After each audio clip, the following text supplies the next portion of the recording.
Congressman and Iraqi war veteran Brad Wenstrup joining us to discuss the threat from the Islamic State against the U.S. and his reaction to Christopher Cornell's attention-grabbing comments. Good morning, and thanks for being here today. My pleasure. Thank you. Well, you heard him kind of chuckle there. Obviously, this is not funny. Strong words. He spoke earlier in that interview for President Obama saying he would take a gun and put it to his head. Do you think that the U.S. government is doing enough on a countrywide, stateside level to deter acts like these? Stateside, it would seem that we are. We've been able to gather a lot of intelligence and intercept some of these potential threats such as this, that he was engaged by the FBI, was watched for 6 months before they were able to put a clamp on him. I think that globally we could do more, but locally and inside the United States, I think we're doing a pretty darn good job. And globally, a lot of people have been saying that the government needs to take a more hard and fast stance and really get in and get some action done. So what are you seeing as a big need globally? What do you think the U.S. needs to do? Well, if we're serious about destroying ISIS and those that are affiliated with it, then we need to step things up. We have a coalition in Iraq right now, 60 nations, but I don't know what most of them are doing. So we need our typical European-type coalition, NATO-type coalition, but we also need a Middle Eastern coalition that we work with hand in hand because it's their fight in their land. We need to do it combined, and I think that's the best way to go if we were to put that together. Now, you were on the Intelligence Committee, so do you believe there are, quote, some in every state, as Christopher Cornell mentioned?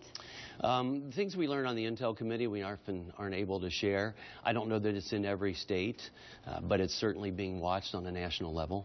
Okay, and I think, too, that he said that you would be surprised as to who was where and expect to see more acts.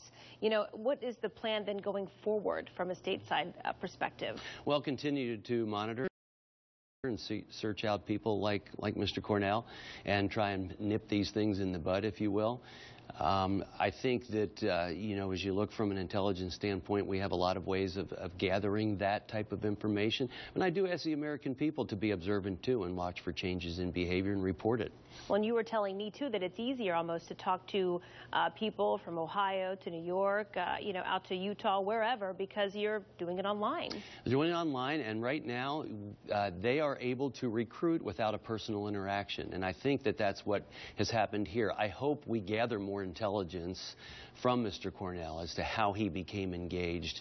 And I know that Trish Mackey asked him that. We really didn't get an answer, but hopefully we'll learn that and find ways to counter what they've been doing. Yeah, he really avoided that particular question. And over the weekend, Boko Haram pledging support to ISIS, a loyalty to one another, if you will. Your thoughts on that?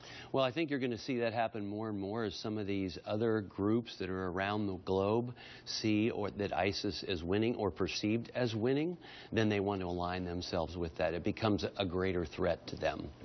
Something, too, that we spoke about that I think is important is there were a lot of threats, a lot of wide-ranging threats that came out of Christopher Cornell's interview, which I think a lot of people who heard it would deem were scary. You say a lot of times these terrorist suspects speak broadly for a reason. They do, because their goal is to terrorize, and that's what a threat is. And so you make grandiose threats. Now, I'm not saying to take it lightly, but that's part of the routine of what they go through is to threaten more. We saw that more recently with the potential attack on our malls. We don't take it lightly. We follow up on it, but I think that's part of the game. So you feel like something that the government is taking seriously here globally and nationally? We are lucky in the United States that we have people that dedicate their lives to keeping us safe day and night. We really do. And they're very unsung heroes.